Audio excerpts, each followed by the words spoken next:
Vamos llegando al último momento de hoy. Algo que muchos han estado esperando, ¿sí? Señores y señoras, se viene nuestro webinar. Así que, cafecito, por favor, ¿sí? Es un espacio corto, va a ser de 1 hora, ¿sí? Una mesa redonda y una mesa redonda posterior, perdón. Y esto va a ser súper interesante. Así que, por favor, traigan su café, porque tenemos que seguir viendo. Eso mismo, Ágata. Vamos a iniciar nuestro webinar Estrategias de comunicación y marketing para organizaciones sociales a partir de narrativas positivas. Y tenemos hoy un convidado muy especial para este espacio. Presento a vocês Hubert Sobecki, co-presidente da Associação Polonesa O Amor No Exclude. Hubert es especialista en comunicaciones estratégicas, campañas sociales, construcción de comunidades y narrativas positivas y storytelling. Al final de este espacio resolveremos los siguientes puntos en que equipes junto con Hubert a través de una mesa redonda. 1. ¿Cómo debe ser realizada una campaña de red cal de emergencias, crisis o separación? 2. ¿Cómo recuperar el buen nombre de una organización social que cometió un erro de publicación o algún tipo de situación de percepción negativa? ¿Cómo debe ser la comunicación en una organización nueva, sin experiencia, con apenas una persona en comunicación y que precisa de donaciones? Veja esses 3 problemas muy interesantes para que después del webinar você queira aprender dessas estratégias. E agora é a hora com o Hubert de começar este webinar.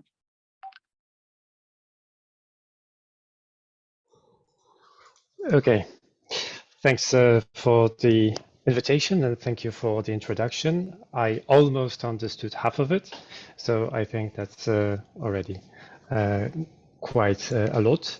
I hope that you can hear me well and I hope that you can see me well. So without further ado, let me share the screen and begin the presentation. We don't have that much time, so I will be moving quite quickly.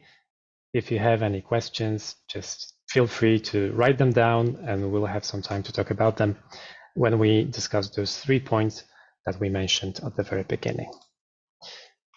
Okay, so let's talk very quickly about positive narratives for NGOs. The term positive narratives can sound quite complicated, can sound like something very difficult or something very technical. It's actually a complicated name for something that's very, very easy. And it's also something that you probably already know quite a lot about, judging from those videos that we have seen just before I started talking.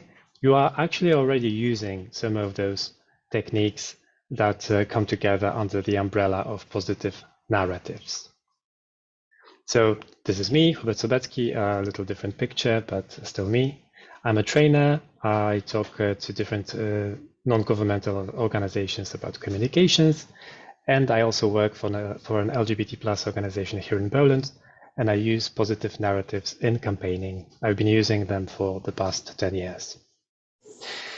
So we will be asking 3 very brief questions. First of all, what are positive narratives? Why do we talk about them when we are NGOs, when we work for social organizations? And how do we begin using them when we want to start and when we don't know what our starting point should be? So first of all, positive narratives. What are they? As we all know, we are all surrounded by stories. We use our phones every day. Sometimes we watch television, sometimes we read newspapers, we listen to the radio, we read books, we go to the theater, we have contact with all sorts of different stories. Those stories are everywhere. It's almost impossible to escape them. Some of those stories are being produced by other people because they want us to do something, or they want us to feel something. So we must remember that every time we use social media, every time we watch a film or we read a book, even if it's not fiction, even if we read, newspaper and, read something that a politician has said, very often it has to do with storytelling. It has to do with some people telling us what the world is about, what is important, what is good, what is bad, etc. Very often those stories, as I said, those stories are used because people want to take something from us. Sometimes the easiest example is marketing and advertising. People use stories because they want our money, basically. They show us nice pictures, they show us nice videos, and in the end, we are supposed to buy something. We are supposed to give our money. In other situations, such as elections, for example, political campaigning, politicians want our votes. So they also sell us something. They sell us nice pictures, they sell us promises, stories about people doing things that we are supposed to like. But very often they'll also tell us bad stories, like negative stories, about things that make us angry, about things that make us fearful or scared. So in the end, we end up being bombarded by emotions. Those stories that surround us very often, nowadays especially, are negative. We hear bad stories about bad things happening around the world when we listen to the news. Then there is this one politician who is always saying that there's a terrible threat, that there is something bad going on, and this is exactly why we should be voting for him. Then we may be listening to some people on social media discussing some current topics, some current social problems. They also use stories to tell us that a certain group of people, for example, is bad, a certain group of people is dangerous. They give us different examples of the things that should make us angry or disgusted or maybe even fearful. And on a daily basis, we are honestly overloaded with stories. There's basically too much of them for us to handle. Even if we try to shut off social media, even if we try to limit our usage of mobile phones, it may still be difficult for us to not feel overloaded with the sheer amount of emotions that surround us. But on the very basic level, those emotions and those stories, they usually try to explain the world. They try to give us some sort of simplified description of what the world is about. Very often those stories, the reason why they are able to cause so much emotions is because they are directed at values. So values are things which we hold very dear, things that are very important to us. And those people who use communication with skill and talent and awareness, not always for good, they very often base their communications on values. They want to use exactly those values that make us tick, that make us react strongly. So, for example, all the big things that we hear on communications, in advertisements and political campaigning, words like freedom, family, success, tradition, justice, community, and many, many, many more. These are all values that other people are trying to use to stir emotion, to generate emotion.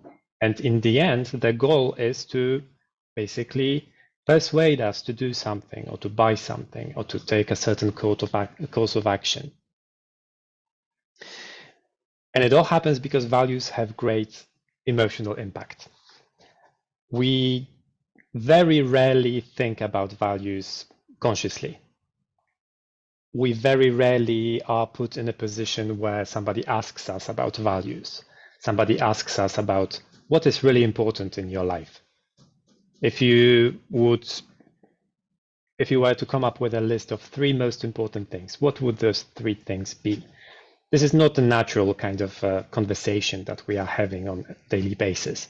This is something that we discuss when we talk with a psychologist on the therapy, maybe, on if we are a religious person, maybe, or if we are being surveyed. But this is not something that we discuss on a daily basis. However, when we work for a non-governmental organization, for a social organization, this is definitely something that we should be discussing. We should know our values. We should know the values of our audiences, of the people that we are trying to engage, and people that we are trying to connect to, because values are the language of communication when it comes to persuading people basically to do anything. So emotions which are caused by those values, they lead us to action. If I see a marketing campaign, and this marketing campaign is trying to sell me whatever product imaginable, it can be a car, it can be a trip or a vacation, it can be a new mobile phone, or it can be a new, I don't know, album by a band or a film of whatever.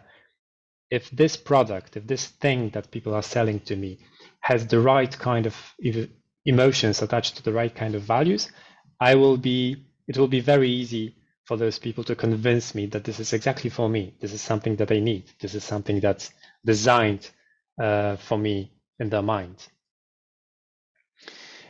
Unfortunately, the majority of emotions that we deal with in communications nowadays, as I said, are negative. And why is that? The answer is very simple. Because it's very easy to make people feel negative emotions. It's easier to make people feel negative emotions than positive emotions. It's very easy to make us angry. It's very easy to make us scared. And it's also very easy to make us disgusted. If you ever saw any kind of discussion on social media that very quickly escalated into a conflict, you already know what I'm talking about. People react very quickly and very impulsively if only they see the right kind of triggers, the right kind of communiques that trigger their emotions. We have so many negative emotions all around us that it honestly is all around the world. It doesn't matter which country you're from. That it has currently is becoming a problem. It's becoming a problem because it causes social conflicts. It causes very deep social divisions. And eventually it leads to a social phenomenon, which I'm sure you know, which is called polarization. So splitting societies into 2 parts, which are so deeply divided that there is no communication between those parts anymore. And this sort of polarization, if it's based on those very, very strong emotions, it's very difficult to get rid of. And if a society is polarized, if the society becomes polarized and becomes divided, it's a very slippery slope. It can escalate into internal conflicts. It can escalate into discriminatory laws. It can lead to some very, very bad places and terrible situations. So instead of using those easy negative emotions, I would advise you and I would recommend for you to use positive emotions instead. And the first step that you should take is define your values. You should define your values as those things that are really important for you, those things that are really important for your audiences, and that really matter in your work as a social organization. You need to have this conversation if you haven't had it yet. So for example, take environmental organizations, NGOs that are about protecting the planet, protecting environment locally and in the region or globally. If this is your goal, you will probably at some point when you talk about your communications, come up with a set of different ideas connected to this goal and a different set of values connected to this goal. So if you're about protecting the environment, the values that you might use may be things like hope, community, health, or family. each of those values can be connected to your goal, can be connected to your mission as a social organization. And from those values, you can begin to create communications, moving into ideas. So for example, you start talking about hope because you need people, you need your audiences to believe that they can still protect the planet. You need them to have hope and believe that they can make a change somehow. If they lose hope, they will probably not be engaging with you anymore, because if there's no hope, then why should they care about it? But you can also talk about community, because when you start talking about community, you may come up with this idea that you want to communicate to your audiences, to engage them. That, for example, if we work together, we can make a change. If we work together, we can make a difference. And this sort of communication will be based on the value that is community. When you take those different ideas, each of those ideas, so for example, let's work together, that's one idea, can be translated and explained in different stories. Those can be, for example, a story showing a local community that managed to clean up the river, even though that was too big a problem for one person, it became easier because they started working together. Or maybe you will show a small group of people that managed to fight a polluting company and they were successful, or at least they made some kind of difference. This is also a story about a community and also about hope. So these different stories, they communicate more or less the same idea, which is attached to a value. And when we talk about narratives, which are the broadest term that explains all of this, we use this metaphor of a tree. Stories are like different leaves. They're like singular leaves. Each leaf on a tree is a story. They come together explaining ideas. Ideas are like branches. But those branches, when they come together, they form one single tree, and this tree is a narrative. So for example, a narrative about protecting the planet has different branches, because one of those branches is about building communities who can save the environment. Another branch would be about having hope that you can really make a difference still. Another one would be about family and children and protecting the planet for them, because they will be those people who will need this world to be livable in the future. And on each of those branches, you have different stories, different leaves.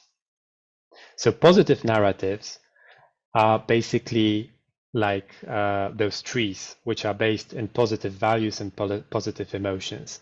And why do we need them as non-governmental organizations? It's quite easy. Because as social organizations, we need people. We are not companies, we are not governments, we are something else. We are groups of people who want to make a difference in some area, in some problem that we focus on. And in order to make that difference, we need those people to believe in us, to trust us. But first of all, they need to understand us. They need to understand what our mission is. What is the change that we need to see in the world? And how exactly are we going to make this change happen? At the very bottom of this relationship with our audience, with our different communities, with our society, at the very bottom of this is the question of values. Do we represent the values that people understand and care about? Maybe we do, but are we sure that those people that we are talking to know about those values? Are we sure that they understand them? Do they see the connection between themselves and what really matters in their lives and what we do? Or maybe the things that we do seem very abstract. Maybe we seem distant. Maybe we seem like something that they should not really care about because we're small or because we only focus on something very, very specific. So the trick in communicating as an NGO is to create this connection between us and our audience. They need to understand, but first of all, they need to feel that we do something that has a connection to their lives. Even if we work with completely different people, even if we focus on something completely else. To engage with people, we need to generate their emotions. And it's not an easy thing to do because, first of all, the competition is very, very difficult, let's call it that. There's lots of competition on the market. Sometimes we use the term that's the market of ideas or the market of attention, because it's so difficult to catch the attention of our audiences. Exactly for the very reason which I've already mentioned, because we are bombarded by so many different stories and messages all the time. It may be very difficult to reach our audiences because they have so many different things that they need to pay attention to already. So this is the first obstacle that we usually meet as NGOs. How do I reach my target audience? How do I begin communicating with them? How do I make them even learn about my existence? And there are no easy answers to this. I'm sorry. There are no golden rules for this.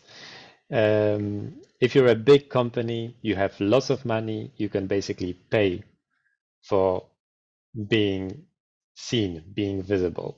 If you're a small NGO or even a bigger NGO, but you can't really compete with a big company, you need to be a little bit smarter about how you reach your people because you don't have that much money. But first of all, you need to remember, if you don't generate emotions in your target audiences, then even if you reach them, they will forget about you immediately. Because what we remember are the things that somehow impact us. And this impact is, first of all, has to do with the language of emotions. And to generate emotions, we really need to talk about values. So if you really want to communicate with a broader audience, first of all, you need to know, have a list, for example, a short list of the things that are really important to you and your mission. If you help kids, what exactly is your mission about? Is it about the future? Is it about having a hope? Is it about building stronger families? Is it about giving them better start in the workplace or at school? Is it about protecting them from violence? There are so many different ways of addressing the same value. And first of all, you need to know what that value is. And secondly, you need to learn what really matters to your audiences. So even if you are very passionate about your mission, you are very passionate about your very specific goal of your NGO, but your target audience, they don't really care about that very much. You need to first find out what do they care about and try to make a connection between your mission and their lives. Without that connection, they will never start caring. They will always feel like what you do is something completely alien, something completely irrelevant in the everyday experience. And this is something that lots of NGOs struggle with, because we work with problems that we feel very passionate about. We very often and very easily forget that not everyone is like us. And people have lots of different other problems. And it can be very difficult to even make them see that your problems matter in any way. But in the end of the day, NGOs are all about people, and people are really all about values. So without doing this homework, you cannot really begin communicating properly. So how do we start using positive narratives? The first thing that's very important is, from my experience, NGOs very often struggle with this. If you're communicating, try to keep it as short and as simple as possible. First of all, not everyone is that interested in what you have to say. Not everyone is that interested in your mission and the people that you work with.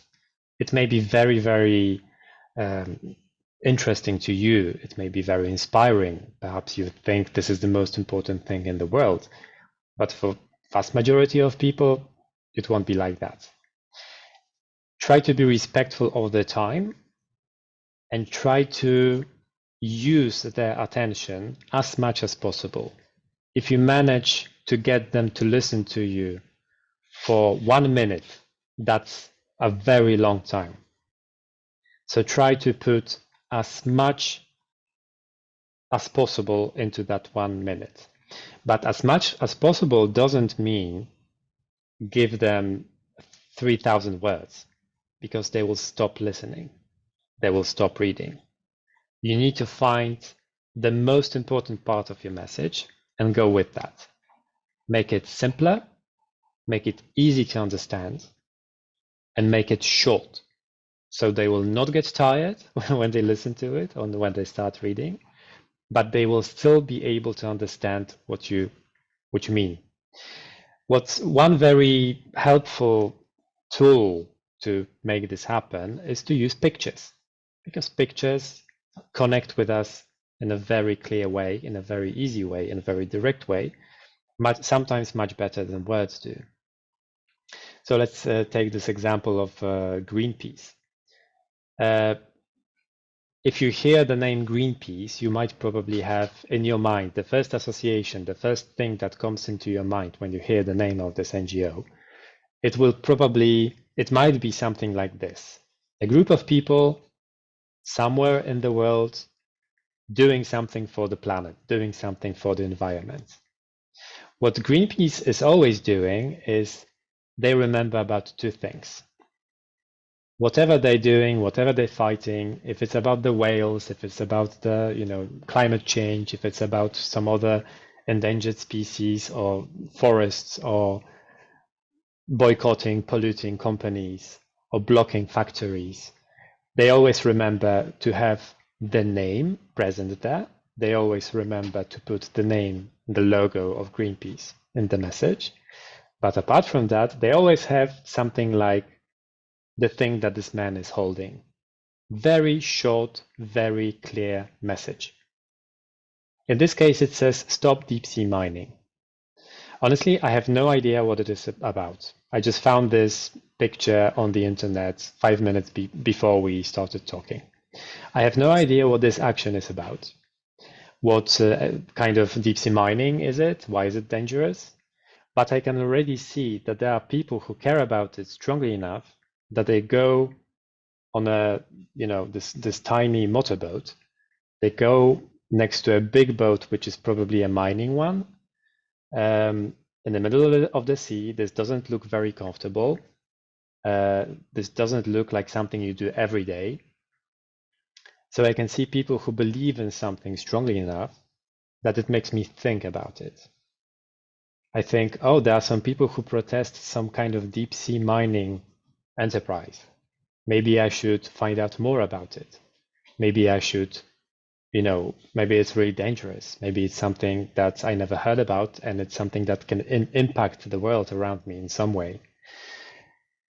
And who exactly should I ask about this? Well, it's very easy. It's Greenpeace. I already see the name in 2 places on this one picture, actually. So maybe I will start Googling Greenpeace. Maybe I will read the post. If this is a post on social media and I'll only see the image, maybe I will read the first few sentences because of the picture, because I'm curious. And in another case, maybe I know something about protecting the seas. Maybe I already know that something bad is happening because there are mining operations. Then this will target me directly because it tells me the story, exactly the kind of story that I already care about. So this is just one example of one photo, but this photo can be anything.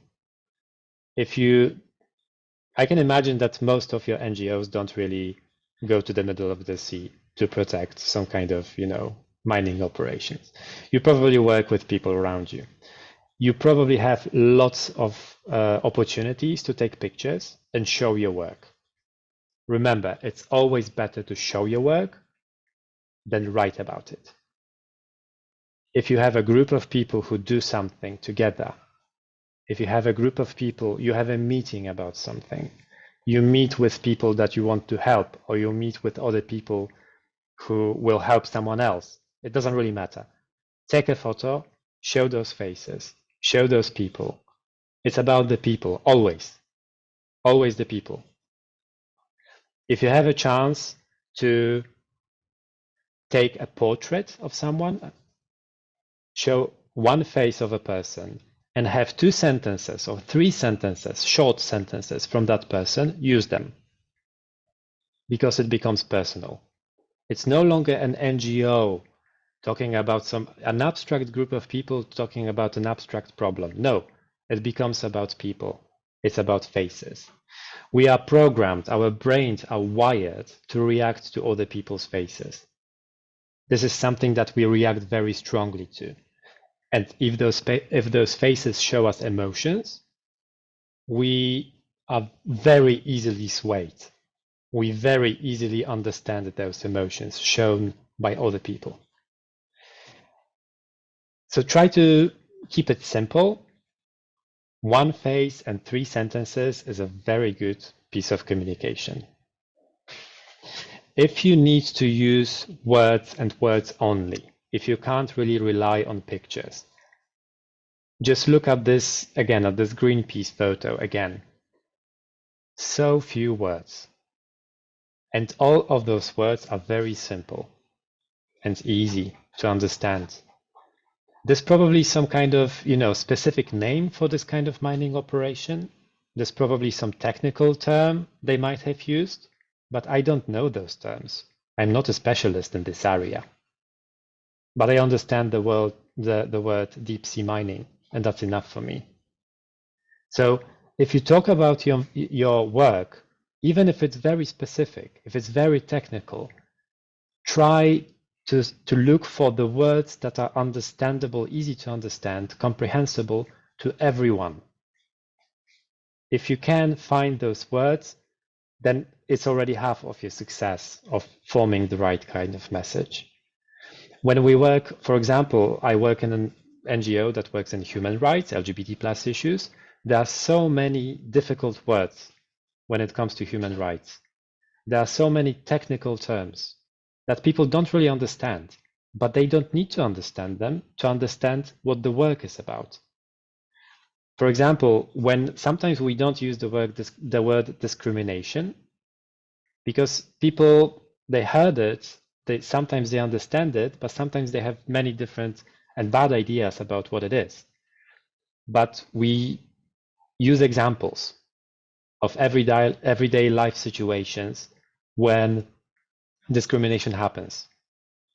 And when we tell a little story, something bad happens to someone else and it wasn't justified, then they understand what discrimination is without using the word discrimination. So this is why stories are important, because by showing examples, showing what people do, you can convey, you can sort of transmit a very broad message in a very limited form. Focus on people and show faces, as I said. Why are faces important? Because faces make us feel emotions, and without emotions, nothing will change. What kind of faces you should be showing? You can begin with your own, honestly.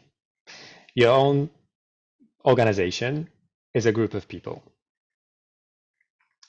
Your audiences probably don't really know you. They probably don't really have any, especially when they meet you for the first time, they probably don't imagine anything in particular. They imagine, okay, this is probably like a company, maybe they have an office, maybe they have meetings, they have a computer, they sit and clack, clack, clack, clack, they type on the keyboard, This is what people sometimes think that NGOs do. And yes, sometimes we do that. Most of the time we do it. But sometimes we do also other things. But in order for them to connect with us, they first need to get to know us. If you have a chance to take a photo of yourself doing something with other people, do it and show it to other people. Especially if you have something to boast about, if you have something to be proud about. For example, this is Oprah. Oprah Winfrey, of course, is a huge celebrity in the United States and not only there. She runs a fund that helps young girls get education in Africa.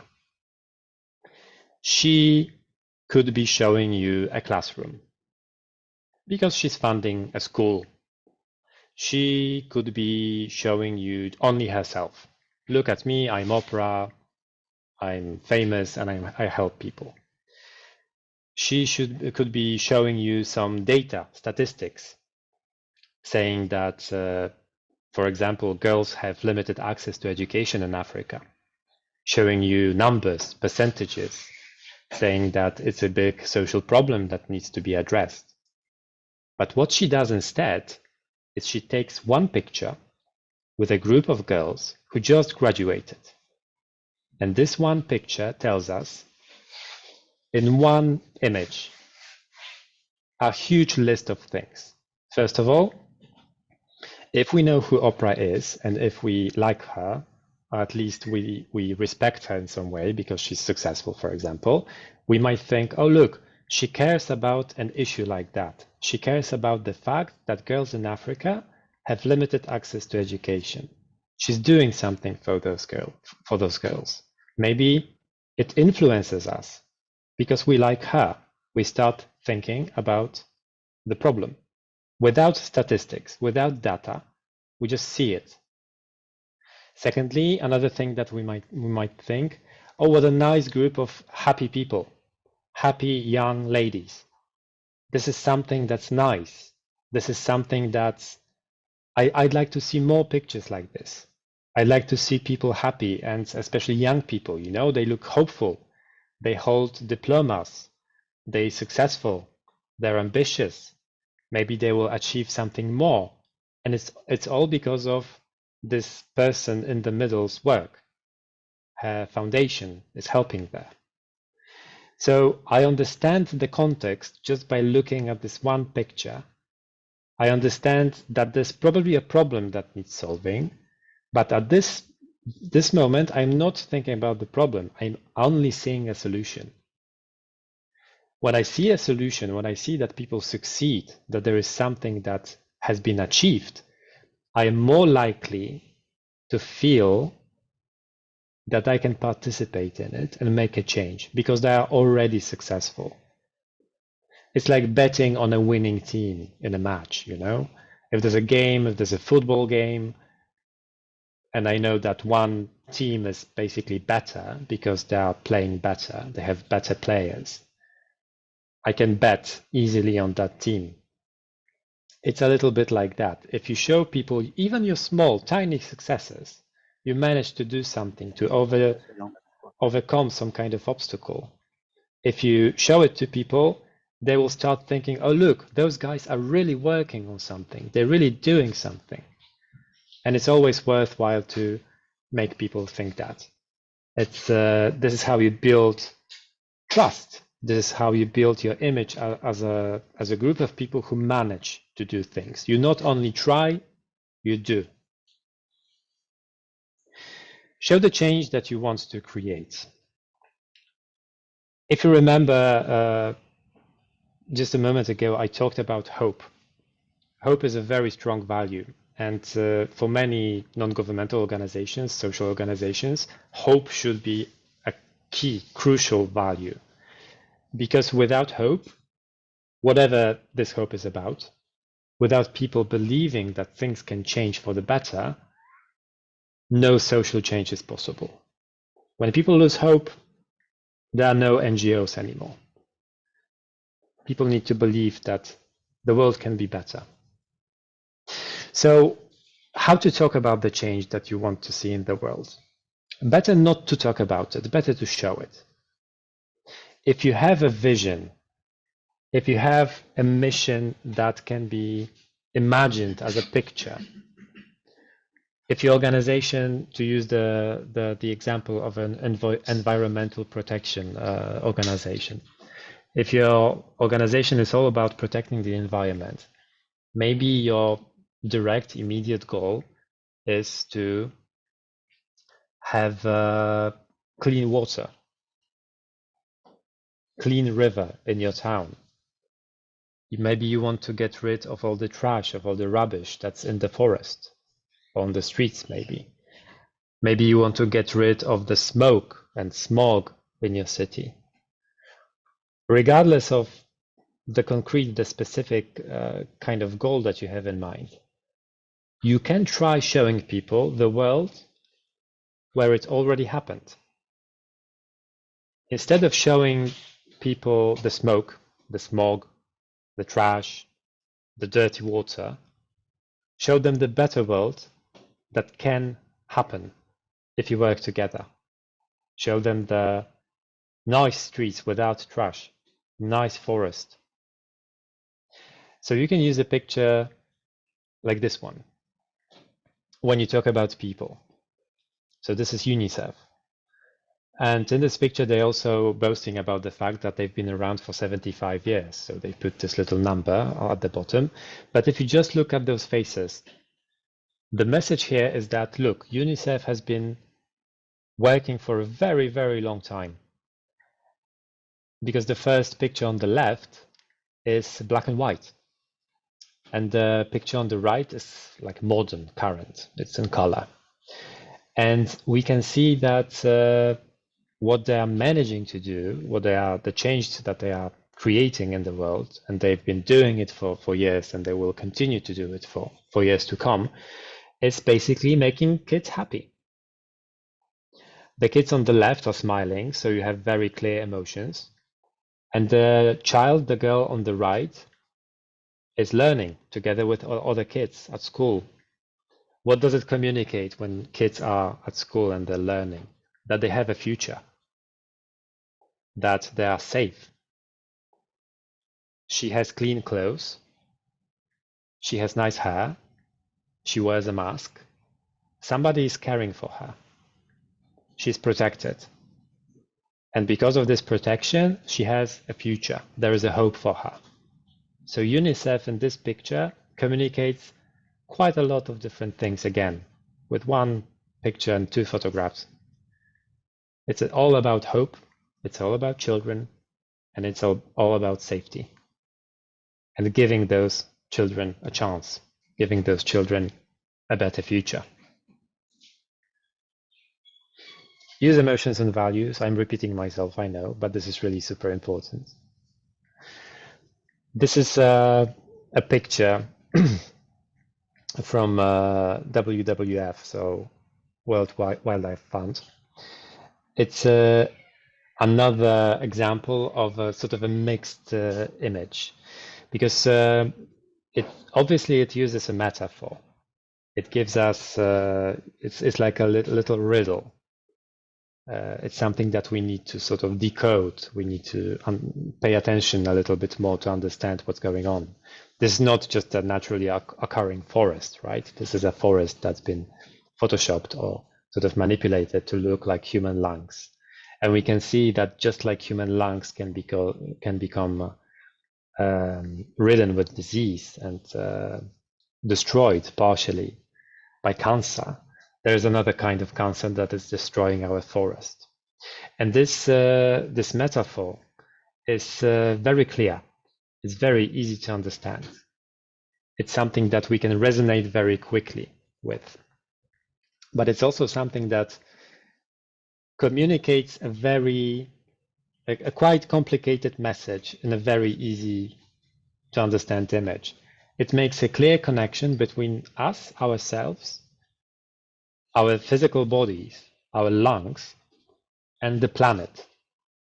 So it connects something that's very abstract, very general. The planet is a very big thing. It connects to us personally. As an individual, I do care about my lungs. Maybe I should care about the lungs of the planet. It creates emotions because it shows that, yes, there is destruction. Yes, there is a problem. There is a cancer. But look how much of green is still left on this picture. This is not a devastated world. They are not showing you terrible, polluted, dying planet. No, they are showing you a beautiful green landscape with a very specific problem. We must focus on this problem because the rest is fine. If we focus on this problem, maybe we can rebuild this forest. Maybe we can rebuild those lungs. We can help the planet. This picture is about hope. It tells you it's not all lost. Yes, we have a major problem, but we can still react to it. We can still make amends. We can still heal those forests and those lungs of the planet. In the end, when we are working in social organizations, very often we need to address people directly because we need something from the people. Usually we need money. Sometimes we need their time. Sometimes we need their attention, their hands, or maybe we need volunteers. And this is the tricky part, because everything else that we've talked about, that I've talked about for the past several minutes, comes to this one goal. If you know your values and the values of your audience, if you know the emotions that you want to create, if you know the vision for the future, if you are a group of people with faces, if you are able to communicate clearly what you do in a very simple and easy to understand way, it will be so much easier for you to ask people to give you something. Because they know you, they know your faces, they know the faces of the people that you want to help or you're helping. They know they can trust you. They know that perhaps you already have some successes. They understand what you talk about because you talk in a simple way. Maybe you also use smart images, smart pictures. Or maybe not. Maybe you just use ordinary photographs and you add 2 or 3 sentences to them.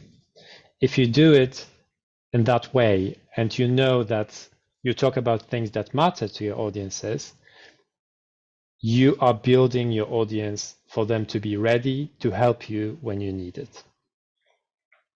So one example of asking for things is to show the problem again. So for example, if you want to protect the environment, you show a devastated landscape. But it's risky because if you're working with negative communications, if you're working with negative emotions, people may feel like they want to give up. Sometimes you see pictures of, from war zones, for example. Sometimes you see pictures of dying children, things that are breaking your heart. And people use those pictures to make you donate money or do something. The problem with this kind of communication is, of course, there are different ethical things about it.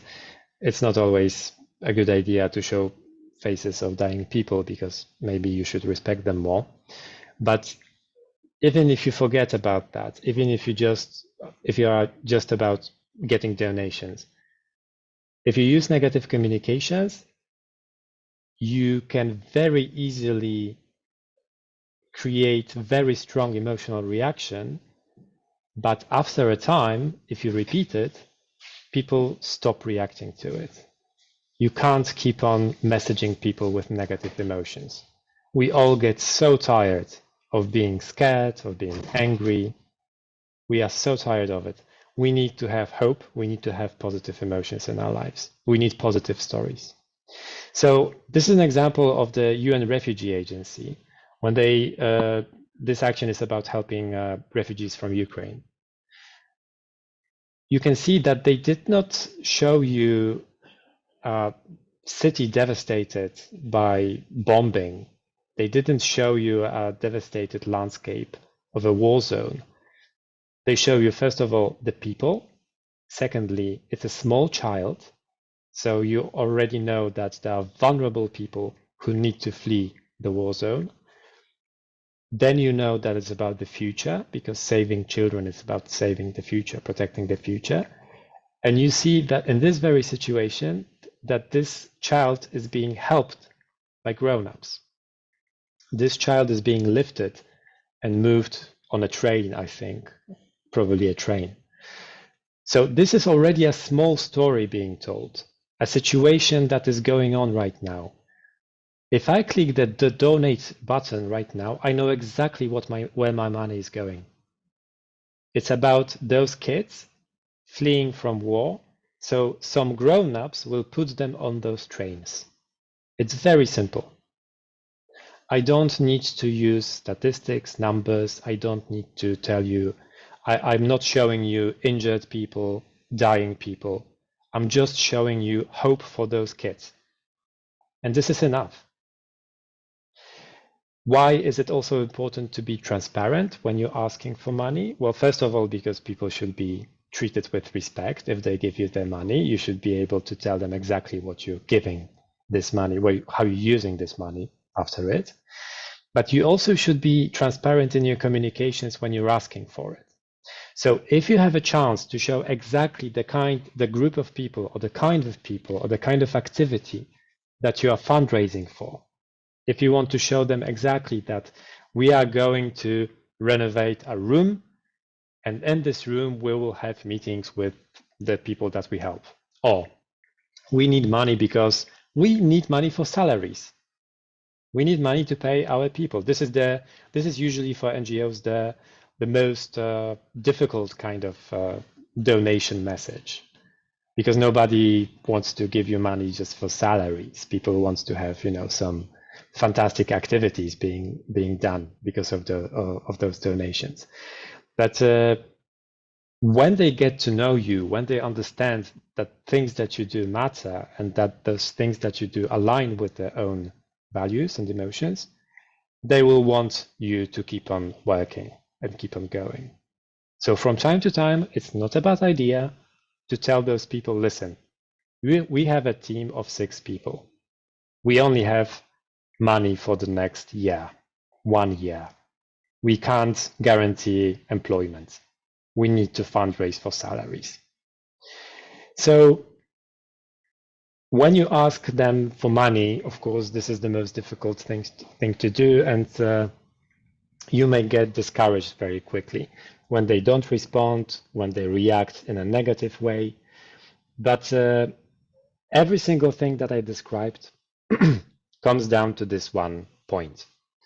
If you start building relationship with your audience, if you start building a community around your organization, even if it's small, even if it's just, a dozen of people, they can begin telling other people about your work and about what you care about and explaining it to other people.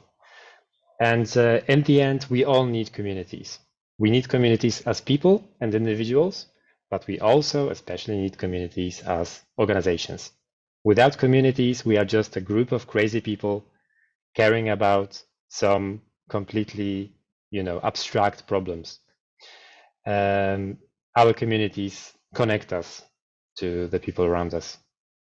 And this is the last message that I had for you. Thank you for listening.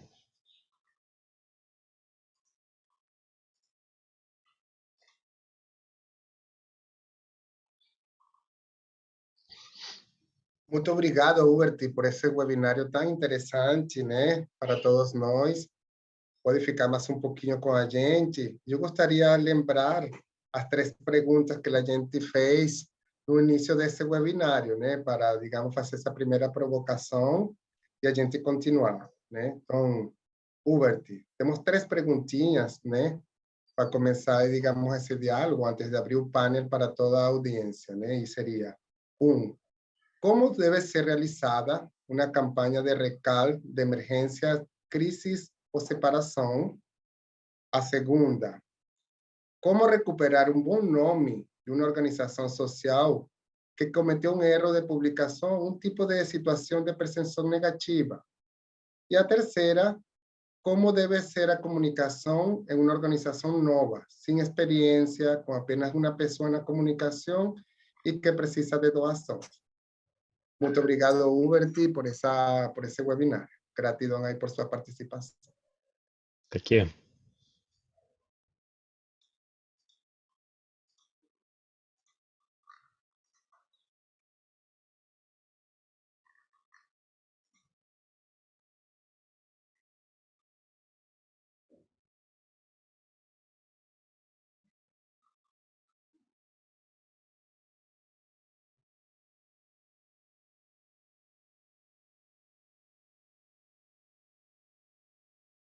Hey, no sé si vamos a esperar a responder estas preguntas, David.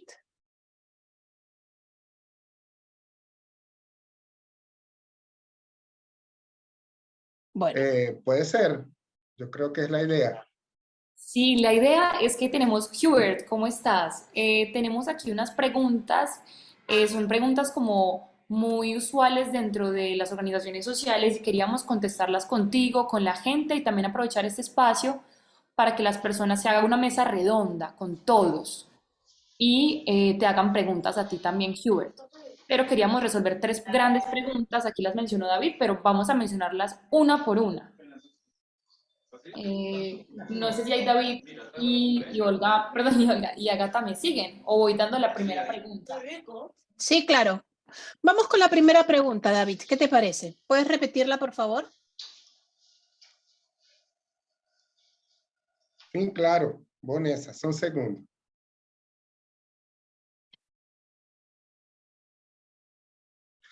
¿Cómo debe ser realizada una campaña de recaudo de emergencia, crisis o separación?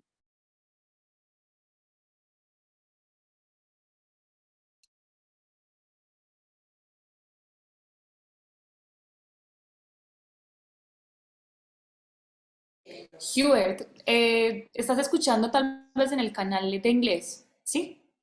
Okay, I have some trouble with that, unfortunately. Ah, okay. Hubert, you can see the translation channel. It's just down. You can see the bottom is this interpretation, and you can put it, and you can that you can press in English, Mm-hmm. so you will Yeah. hear everything in that language. Yeah, did that Okay. already. Okay, perfect. Thank you. Sorry.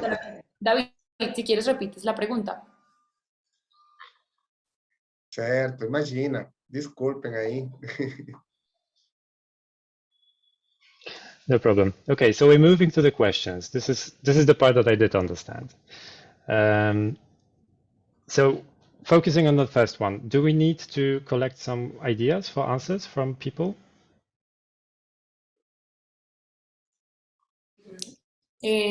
Sí, la idea es que entonces, Hubert, tú nos ayudes a responder estas tres grandes preguntas.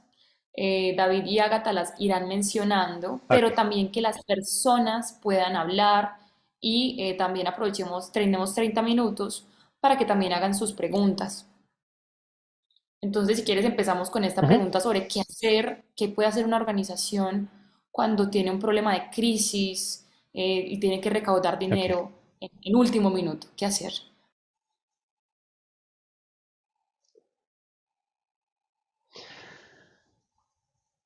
Okay. First of all, when it comes to emergencies, people need to understand that it's an emergency, because it may be very clear to you that this is very important, that it's all about time, that you are in a hurry, but people need to understand it. So there are certain words in every language that make people pay attention that something is supposed to happen right now. So you can begin your message with saying attention or important or watch out or something like that.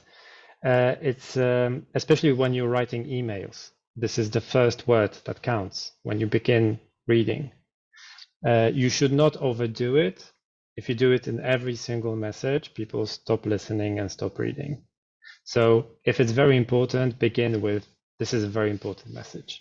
Or this is a crisis. This is a moment that we need to act together.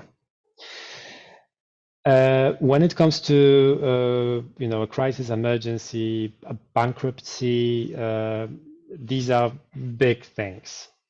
These are big problems. If I were to hear that your organization is struggling with bankruptcy, my first question would, and you would ask me for money, my first question would be, how did it happen?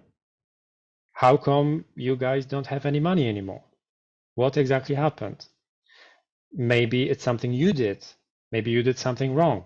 You know, why should I give you money if you don't know how to spend it properly? This may be something that I think about, right? So, especially if I don't know you, especially if I never heard about you, I will not pay attention. Maybe I heard about you once or twice.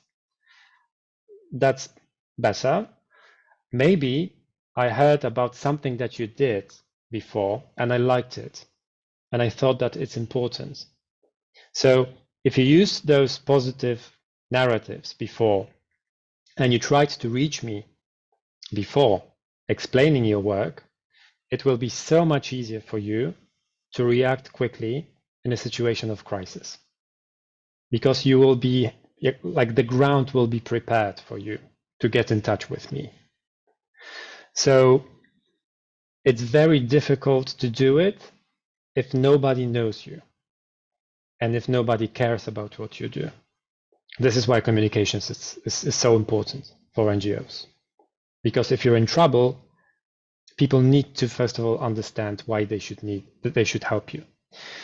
But regardless of whether you did it before or not, just focus on the kind of messaging that you can put across. Explain what happened shortly in 2-3 sentences, but be prepared in a different place to have a longer explanation for people who are really curious about it. If you're asking for money, some people can have additional questions. So be prepared to have answers to those questions. So for example, on social media, you can put a very simple kind of visual image, you know, with an exclamation mark or some kind of something that tells people that it's important, that it's a crisis. You can write very quickly, very briefly, that our organization is on the brink of collapse, is on the brink of shutting down. We need money for this and that. We need that much money. Find details here. And then you move them to a website. And on this website, if they're interested, if they want to help, or they are just thinking about helping you, if they have more questions, they will get those answers on the website.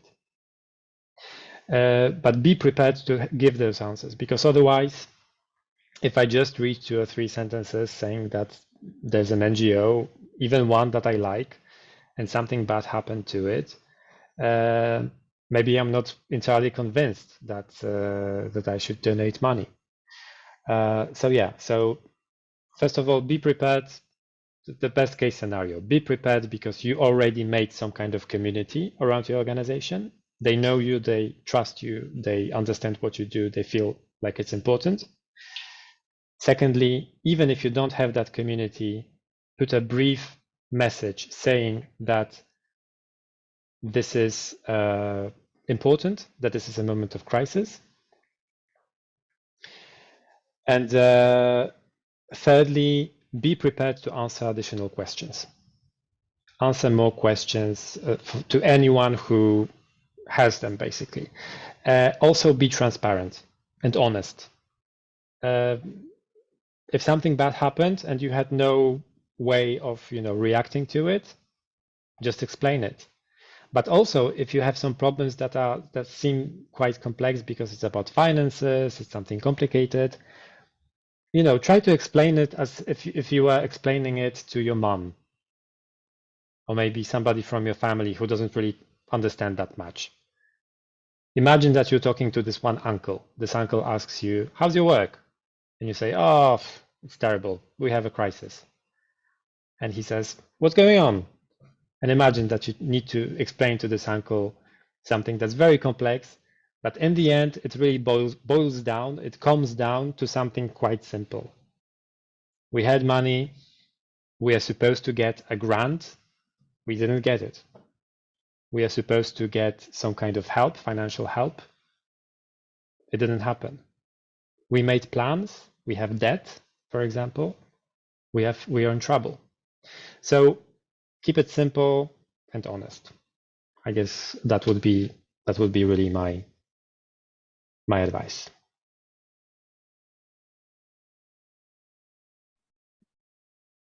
Gracias, Hubert. Thank you very much. We have another question. David, por favor, the next question. Certo, Hubert, muito obrigado aí pela participação, gratidão aí por las colaborações. Importante colocar para toda a audiência que já podem ir colocando suas perguntas no chat, né? A gente vai de a poucos colocando isso. E eu queria fazer uma pergunta, agora vou fazer em espanhol, para ficar isso aí atentos. Vou mudar a linguagem aqui. Tengo una consulta. Las redes sociales usan algoritmos para promocionar determinados contenidos sobre otros. Más allá de apelar a las emociones y buscar estrategias comunicacionales desde la visual para transmitir el mensaje de forma clara, ¿qué podemos hacer para promover la viralización de nuestros contenidos y aprovechar dichos algoritmos? ¿Hay una frecuencia con la que deberíamos postar, publicar? ¿Cómo podemos promover un mensaje y promover el call to action de manera más efectiva, teniendo en cuenta lo mencionado? Mhm. Al utilizar fondos para promover una publicación, ¿existe alguna estrategia a seguir? ¿Con cuánto dinero conviene comenzar a invertir si es que hay fondos para ello? Muchas gracias nuevamente, Hubert. Okay, no easy answer. No easy answers to any of those questions, unfortunately. When it comes to algorithms in social media, believe me, nobody knows how they work. Nobody. Even people who run those platforms sometimes don't really understand what they do. Algorithms change, rules change. What is being promoted organically on Facebook or on Twitter or on Instagram or on TikTok, it changes constantly. It's very, very difficult to tell you exactly what will work and what will not work. It's complex. But there are some rules that you can follow. First of all, there is no clear answer to the question, how many times should I post on social media? The general answer to this would be, do it on a regular basis. If you can do it every day, great, do it every day. If you can do it every other day, that's fine. If you can have 2 posts per week, okay, but just keep it regular. Because if you post, every single day for a week and then vanish for a month, no kind of algorithm will help you with keeping to your audience. So just keep it regular. Secondly, when it comes to, going viral, no easy way of going viral. It used to be much simpler, especially on Facebook, because Facebook used to be more of an open platform. It used to be a platform where it was quite easy to engage people organically. It was very easy for other people to basically see your content. This has not been the case for the past 8 years. For the past 8 years, or even 9, Facebook has been gradually changing into a more closed platform. Right now, when we use Facebook, we are very limited when it comes to the content that we see organically. Even if we follow someone or like something, a fan page or anything, there's a high chance we won't be seeing their posts, because this is a choice that this company has made. They are all about advertisements. Facebook is trying to get your money to pay for paid promotion. This is basically what they're doing. It used to be easier on Instagram, not anymore. Instagram is also increasingly asking you for paid promotions for money. Twitter is in a deep crisis. It also depends on the country and the place. There are some places where Twitter is very popular. There are some places where Twitter is almost dying, and there are some places where Twitter never became anything popular in the first place. But I would say that it's quite, at least from my experience, it's quite easy to gain traction on Twitter. Unfortunately, not when you're an NGO. It's quite easy to go viral on Twitter because you write something that's outrageous, something that's that makes people angry, or something that makes people agree with you because you are angry about something. Twitter is a very angry place. I wouldn't recommend using Twitter for social organizations. There are some bubbles. There are some places on Twitter that are better, but you need to find them. You need to find those audiences. And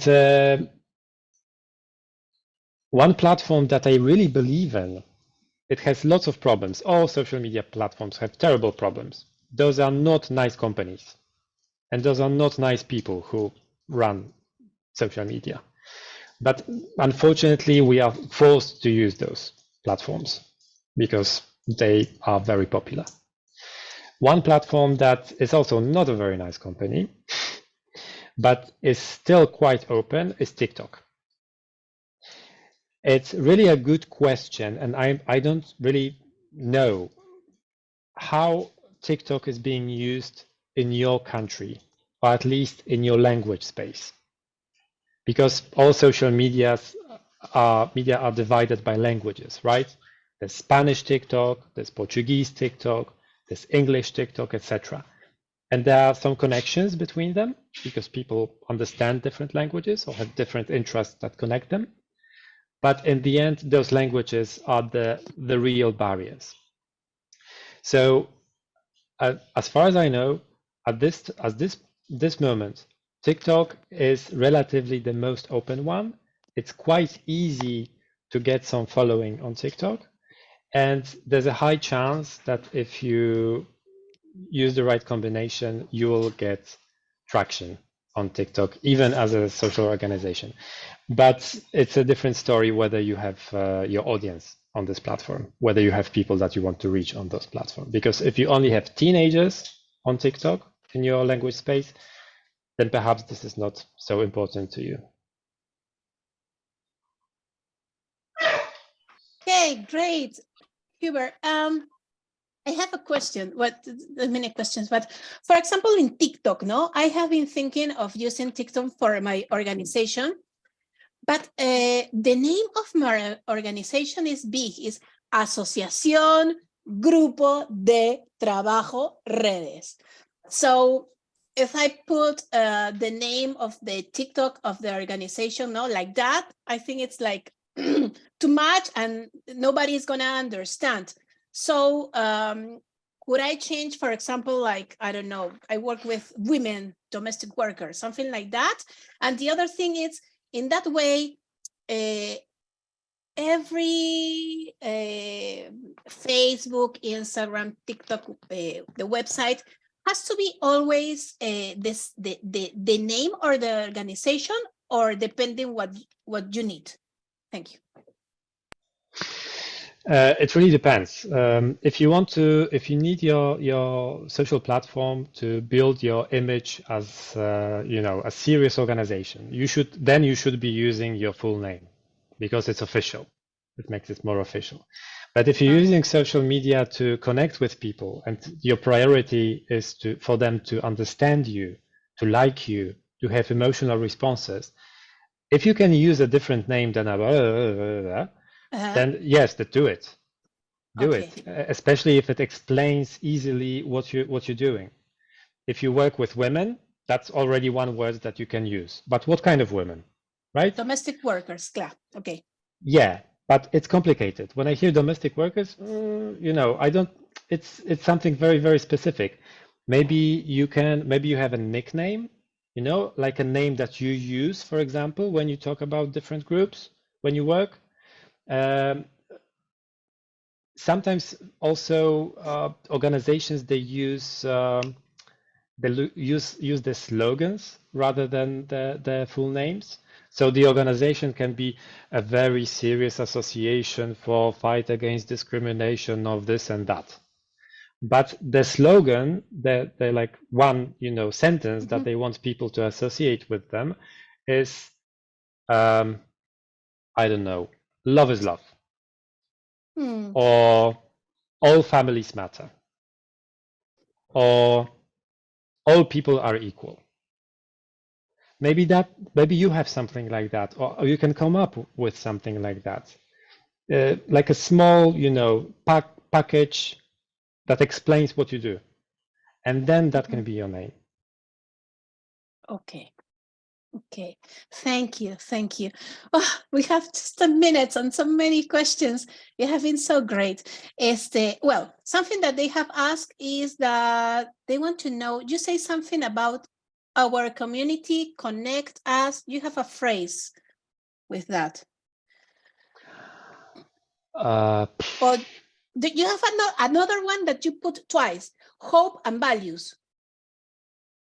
Yes, emotions and values. Emotions and values connect us with our communities. Maybe it was about that? Yeah, that was one of that. And well, I'm gonna choose just one more because there's not enough time. And okay, I'm gonna speak in Spanish. Hay muchas organizaciones nuevas y pequeñas donde todos son multitareas y solo una persona se encarga de las comunicaciones. Tienen poca experiencia, pero un equipo altamente calificado y mucha disposición para ayudar.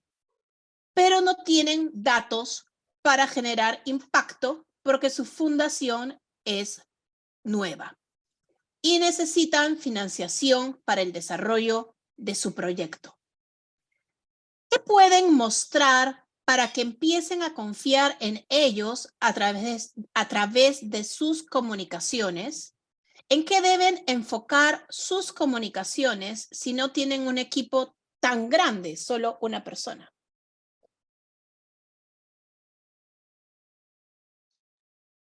Yeah. They need a business card. A business card in a form of communication. What is a business card? A business card doesn't only give you information about my name or my company or my organization or something, but it also has a look and a feel. I can touch it. It tells me something. It's a physical object. You need something like that to introduce yourself to people. Usually when you begin with forming your first introductory piece of communication, you follow it's like there's a series of 4 steps. The first one, you talk about yourself. We are a group of people who want to help those people.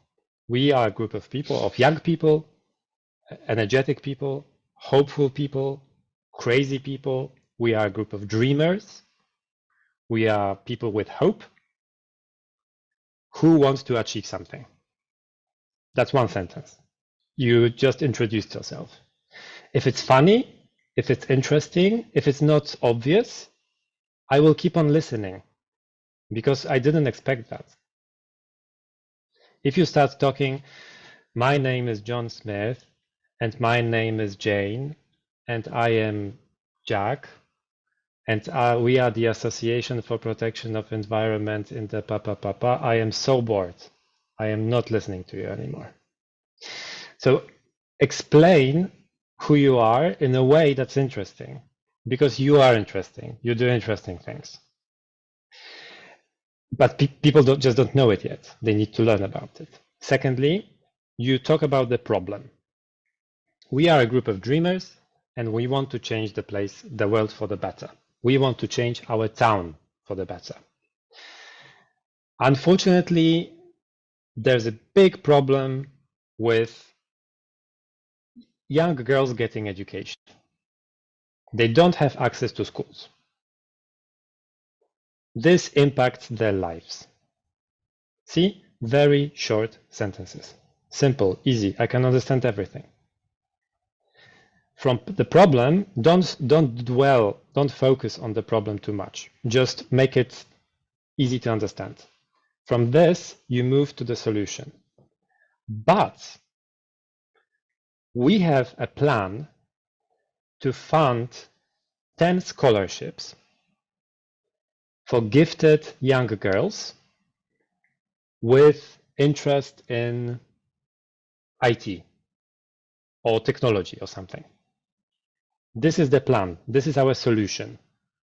So you do introduction about yourself, problem, then the solution.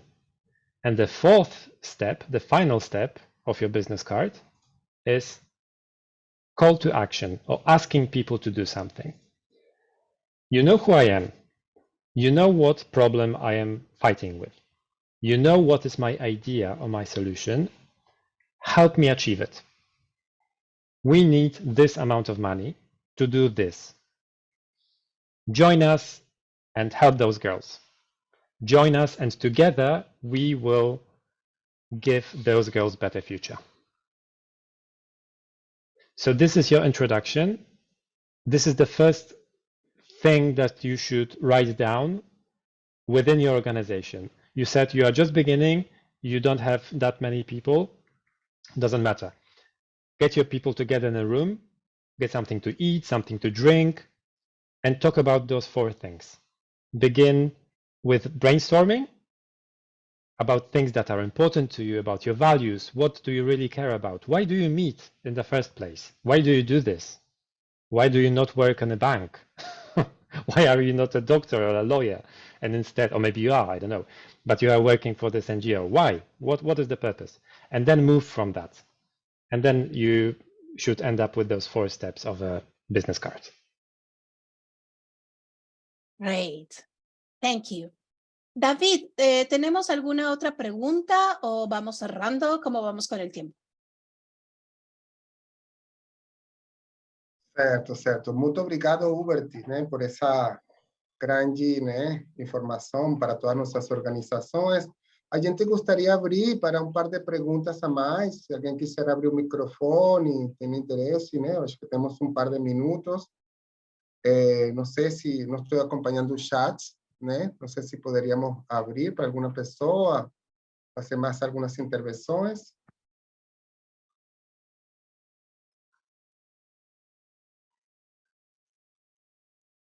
Yeah, feel free to ask any questions. I still have some more time, so we can just chat.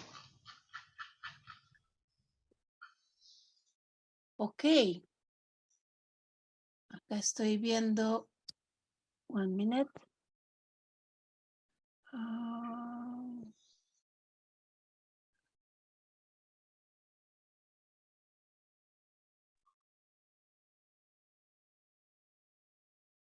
Ok, acá hay una pregunta de Facundo Ibarlucia.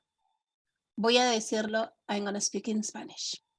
Dice, ¿qué sugerencia tienes a la hora de invertir tiempo en una nueva plataforma? ¿Hay alguna que pienses que viene creciendo y nos sugieres como organizaciones sociales? Estaremos atentos. Bueno, well, TikTok, you have said.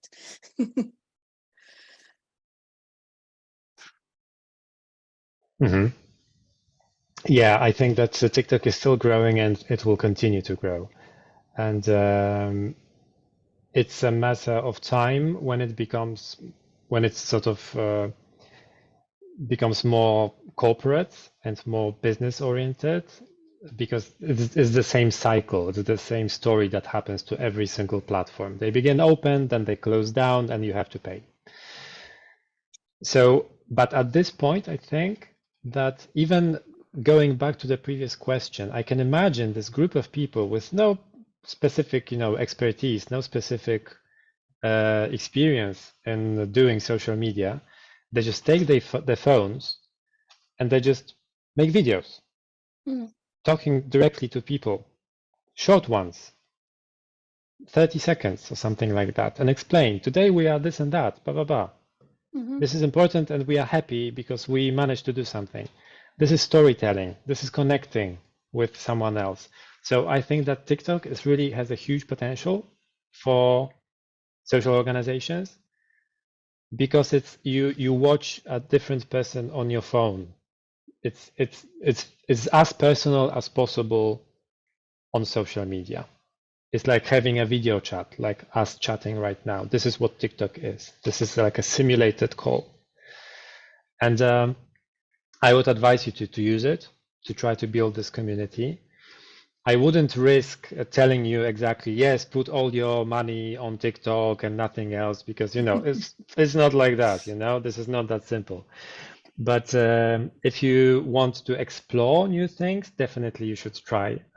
Maybe it works, maybe it doesn't, but just give it a try. If you want to have some sort of, on the other sort of end of the spectrum of kind of messaging and communications, there's LinkedIn. LinkedIn, which is very serious, very official, very business-like. This is where you explain your organization, with a full name. This is where you don't use the nickname. You talk about, if you have a report, if you have data, if you have statistics, this is the place where you share them. And basically 2 different types of communications. But still, LinkedIn is a social medium as well. People are emotional on LinkedIn. People need stories on LinkedIn. People react to, somebody gets promoted or somebody gets fired and they are happy or angry or something. And people do that on LinkedIn as well. So you can have emotional stories on LinkedIn. Just remember to have this little, 1 sentence about how to donate money to you every single time you write on LinkedIn, because it's professional. And it's professional to ask for money as well, because everybody knows that without money you can't work. And on LinkedIn, people should understand that as well. So basically, if you have a chance to ask people for money, do it. Don't be like arrogant about it. Don't be give us money because we are the best organization in the world. You're not. You're not. Even United Nations is not the best. It's one of the worst. But still ask people for money, because maybe this specific story that you just shared is the one that resonates with them. Maybe this is the story that they feel is important. If you have, imagine you have 2 stories per month, which are about something you did, something that you feel is very good to share to other people. You have a chance that it will resonate, that people will react to it. But if you only put call for money, if you only ask for money on half of them, you are missing your chance. Maybe you will put your call for money on those stories that will be boring for the people that will see them, right? Maybe they prefer those other ones. So if you have like a small, again, 1 sentence, 2 sentences that explain why people should give you money, because we care about all women, because we help domestic workers, and they really need the help because nobody else is helping them. This can be something that you put at the very end of every single message that you send. Really, because this is your work. So, yeah. With all these platforms that we have now, the Facebook, Instagram, TikTok, blah, blah, blah,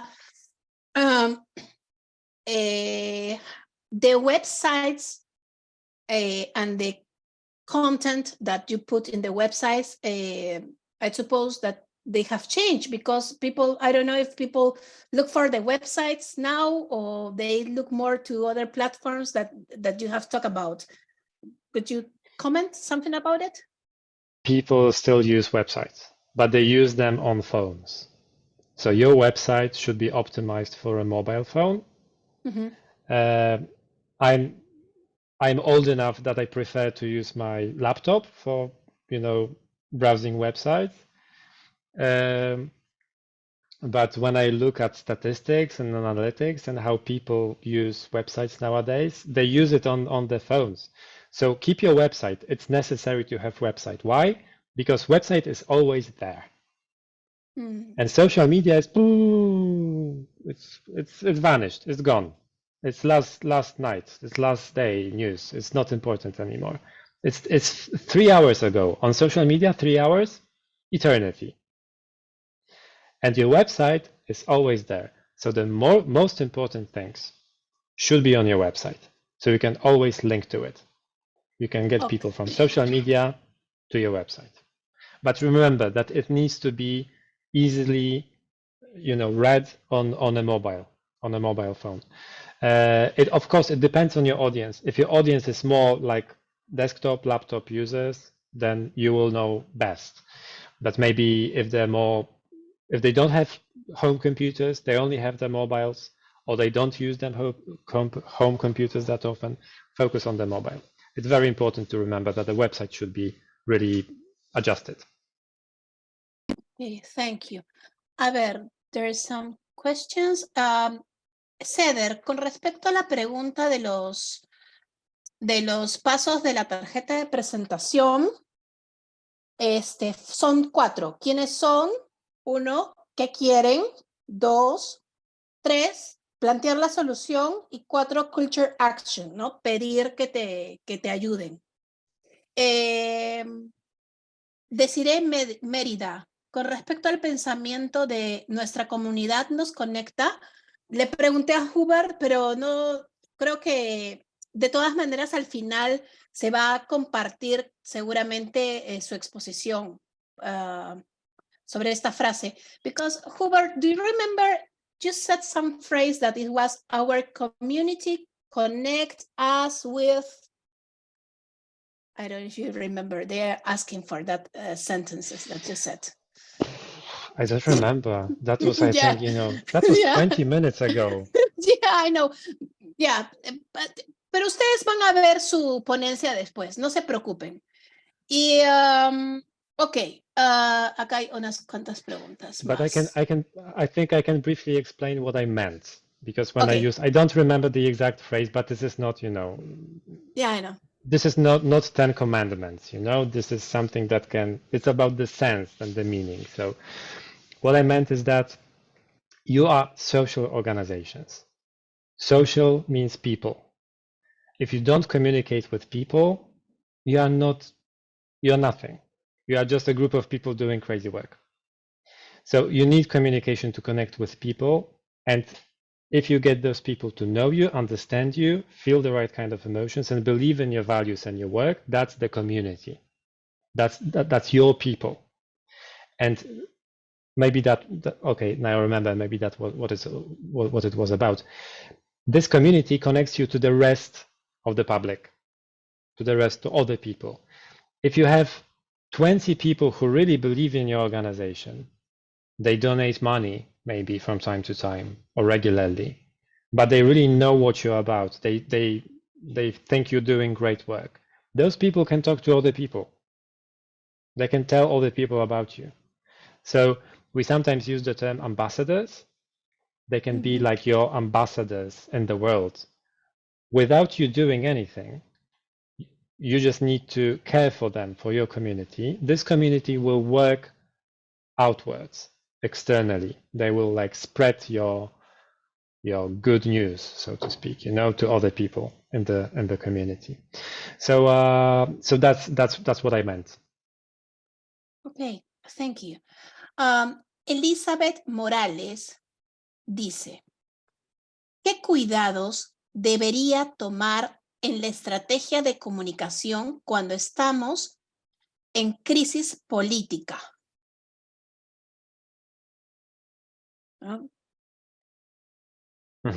What kind of political crisis? That's a broad term. Sí, es una... Elizabeth Morales, creo que podrías como ampliar tu pregunta.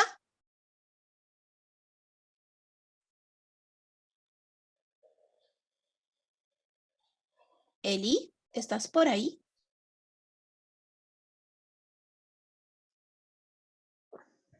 Okay, maybe I just start answering just from the top of my head. Mhm. You know, the reason why I think she responded. Okay, no microphone. So basically, you know, political crisis can mean many things. This is why I asked another question. First of all, the biggest kind of crisis is a situation of internal conflict, armed conflict, a situation where the state is working against you. Maybe you are no longer allowed to work legally. Maybe you have some problems with administration. Maybe you are being persecuted. This kind of situation. It's tough in this kind of environment with clear conscience. I would not recommend anyone to focus on communications anymore. They should focus on safety. That would be my recommendation. If the political crisis is of a different nature, maybe there's a very strict polarization in the society because of political arguments. So this is something that's going on around the world. This is something that we have in Europe, we have in the States, we have in South America. If you remember reactions to Bolsonaro's election, people who are actually storming government buildings, the same thing happened in the States. So polarization is something that unfortunately has becoming much more prevalent and much more universal in societies around the world. And in that situation, I think responsibility for NGOs who do their communications would be not to feed the wolf, not to feed this beast, because polarization is a beast. This is a conflict, a fire that spreads. It's very easy to get on one side of things. Sometimes it's also justified to get on just one side of the conflict, especially when it comes to human rights. If you have a group of people who are attacking another group of people, physically, legally, in any other way, it's very easy that there are some people who are oppressing and some people who are being oppressed. Sometimes it's not that clear. But even if you feel very strongly that you are on a side that is just, that you are with the good guys, that you are protecting civil society and human rights and values, the right kind of values, in your communications, you should not be doing something that is called counter narratives. What does it mean? Narratives are stories. Even oppressing governments tell stories. For example, you can have a very oppressive government who is racist, or a very oppressive government who is discriminating against women.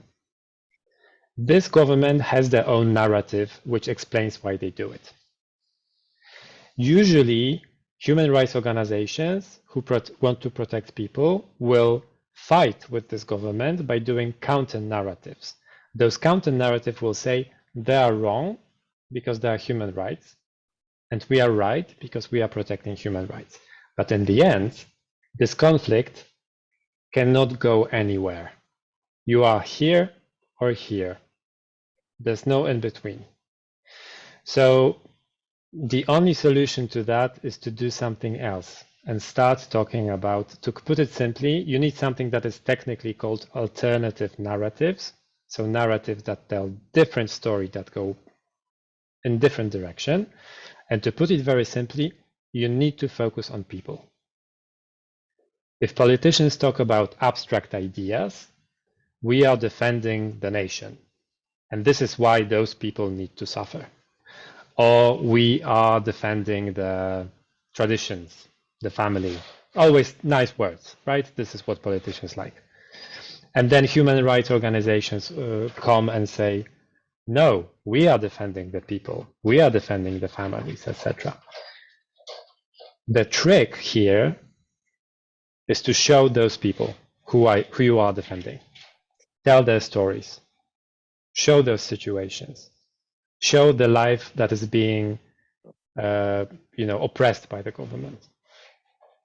Show the values in real life. Give them flesh. Give them real stories. Because when you keep on talking about abstract, it will, you know, to some people, it all sounds the same. The government is talking about the family and the other guys are talking about the family, you know, I don't know. But if you tell them real life stories, real life situations, this happened, this is not okay, they will resonate with it because it's a human story. So again, I don't even know if the question was about this, but you got an answer. So No, but all the webinar, you have been amazing, really. And yeah, I'm your fan now. Thank you. And now the last question, but has many. From Facundo Ibarlucía. Facundo dice, ¿han utilizado ya la inteligencia artificial para la comunicación desde sus organizaciones sociales? Si es así, ¿cómo lo han hecho? También tengo otra pregunta que hice en la sala chica de WhatsApp. ¿Han usado algún bot para WhatsApp Business como mecanismo para comunicación? ¿Les ha dado resultados? Gracias. I'm not an expert on WhatsApp and on bots, so I won't help you here. I feel like I'm a little too old to talk about bots on WhatsApp. It's something that appeared, you know, when I was already working for some time. When it comes to AI, I have some experience with ChatGPT, but it's not something I would recommend. It's something that's really very context sensitive. What does it mean? It means that it really depends on your situation. Because ChatGPT and other AI machines, they can only do so much. Those are simulations of people speaking and writing, nothing else. They simulate how people behave when they write and they speak. Sometimes people think that AI works like a Wikipedia, that if you ask a question, the ChatGPT will give you always the right answer. No. Sometimes they make it up. Because the goal of the machine is to simulate a human being. And humans sometimes don't know things. They make them up. And AIs do as well. So I wouldn't recommend, at least at this stage of development of those tools, using them for everything. However, if you have a piece of text that you need to have quickly written, and you have someone who can have a look at it after the AI machine has developed it and correct it if there are any mistakes, go ahead and use it, because you can have, you know, save some time, basically. The question, of course, is if you know the prompts, right? Because you use the AI machines by asking the right questions or giving the right kind of commands. So the trick is to put in the right kind of command for the text that you need the machine to produce. But it's something that you just learn by doing it. So if you have some time, if you're curious about AI, if you want to have ChatGPT, you know, have your data because you just register and the company gets your data. That's the trade that you make. If you're fine with that, then go ahead and start using it. I don't have any experience when it comes to producing graphics and images using AI, so I can't help you here. I know that some people were, you know, quite satisfied with what machines like DALL-E and other AIs, visual AIs can do. But when it comes to text, at this point, I would assume that it's a way of saving time and then correcting some mistakes afterwards.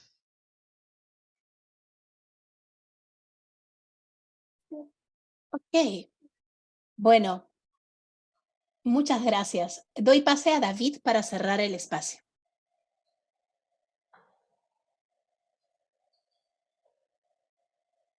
Certo, então muito obrigado a todos, muito obrigado ao Hubert em especial, né, por essa conferência tão importante para todas nossas organizações, dando essas dicas, né, eu achei super massa como a gente conectar os conteúdos de nossa informação, de nosso trabalho, com nossa missão, com nossa ética, e com a construção de narrativas positivas, né, que podem mudar totalmente nosso engajamento e nossos resultados. Então, de verdade que foi muito nutritivo. Gratidão a todos vocês por sua presença, por sua paciência, por esse dia tão maravilhoso, né, que a gente compartilhou hoje por aqui. E, bom, já chegando no final desse primeiro dia, né, de nossa feira, segunda feira latino-americana, Reconexão, tecnologia como aliada do setor social.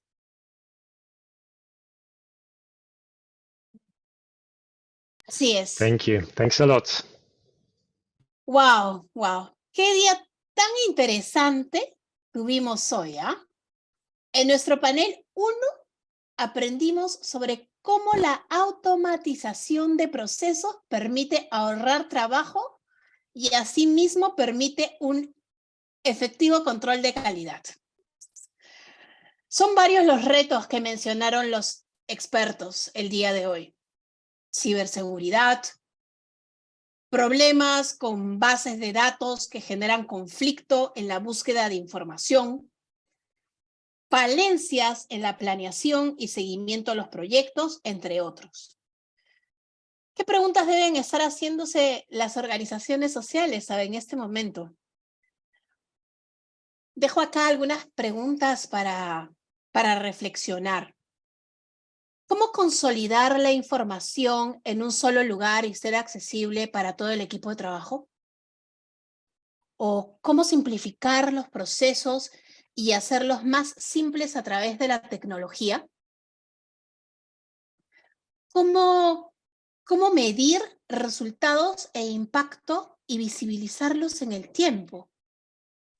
¿Cómo mantener la conexión de información entre las diferentes áreas a través de soluciones tecnológicas?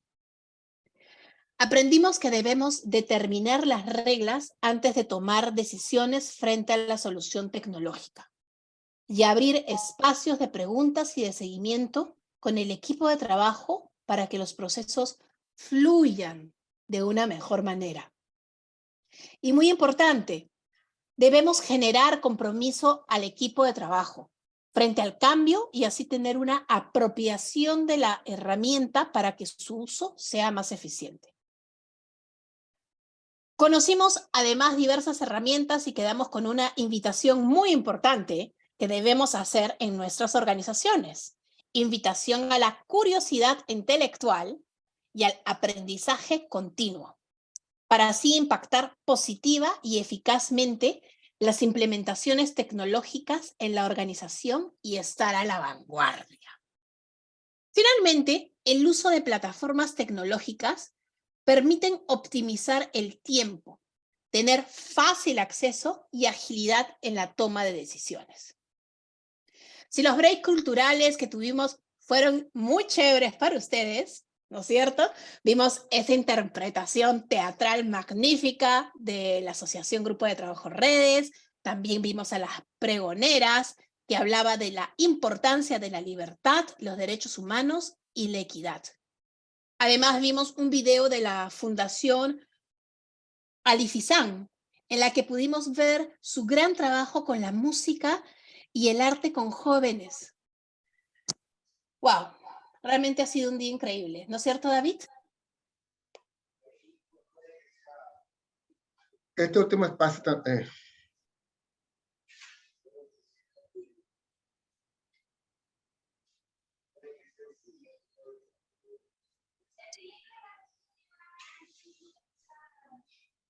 Sí, te escuchamos, continúa.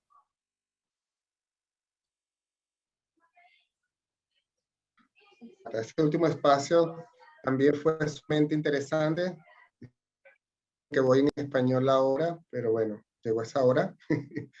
Usted nos enseñó estrategias de comunicación y marketing para las organizaciones sociales, de narrativas positivas, cómo enfocarse en el mensaje que sea breve, mantenerlo simple y honesto. Aprendimos cómo utilizar emociones positivas, definir valores importantes de acuerdo al objetivo de las organizaciones para así llegar a la audiencia que se requiere impactar. ¿Cuál es nuestra misión? ¿Cuáles son los cambios que queremos generar en el mundo? Cabe resaltar la importancia de ser transparente al momento de crear contenidos para donaciones. Estar alineados con los valores organizacionales que generan la confianza y el relacionamiento positivo. Tener muy clara la identidad de marca, lo que se requiere transmitir, la audiencia teniendo en cuenta los objetivos estratégicos y la organización. Y mañana, amigos y amigas, amigues, no saben lo que se viene. Tendremos un panel que a todos nos va a servir muchísimo, gente. Sí, tienen que ver con ingresos, ¿ok? El panel Tecnología y Tendencias de Recaudación de Recursos. Recuerden que tenemos un sorteo en juego. Estamos rifando 3 licencias premio de Nodoká anuales. Por eso es importante que estén conectados desde su perfil de la plataforma web para poder concursar efectivamente, para que participen en ese gran sorteo y puedan ganar ese maravilloso premio que Ágata quiere ganar ya también. Sí, yo quiero. Recuerden que este sorteo será publicado en las redes sociales el martes 22 de mayo y les conectaremos si ganan. Así es. Y bueno, no se olviden que tendremos también seguramente más sorpresas, que seguro nos van a poner a latir el corazón.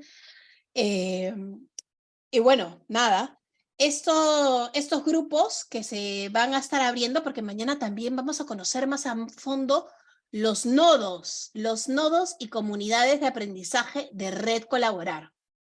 Y estos grupos de los nodos y comunidades de aprendizaje se están abriendo en Red Colaborar y permitirán que nos unamos a espacios con una temática relevante para generar proyectos, investigaciones y mucho más según nuestros intereses. Por ejemplo, vamos a tener nodos y comunidades de aprendizaje sobre inclusión social y agroecología. También vamos a tener construcción de paz y resiliencia comunitaria. Turismo comunitario y violencia crónica.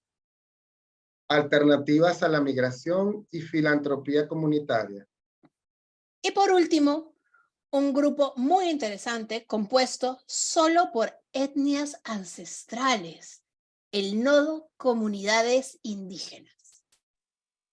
Yo quiero participar de ese nodo, sé que me gusta a mí. Así esperamos por sí nuevamente mañana a través de esa misma plataforma para que pueda disfrutar de la feria anual de algún miembro de su organización ainda. No se escribió, fala para se cadastrar para participar mañana con a gente. Lembre que está todo siendo grabado, entonces você vai poder asistir amanhã também. Sí, así que te espero mañana a ti. ¿Sí? Nos vemos Aprovecha mañana ese en nuestro espacio. último día de feria. Chao, gracias, nos vemos mañana. Hasta la Chao, próxima. nos vemos.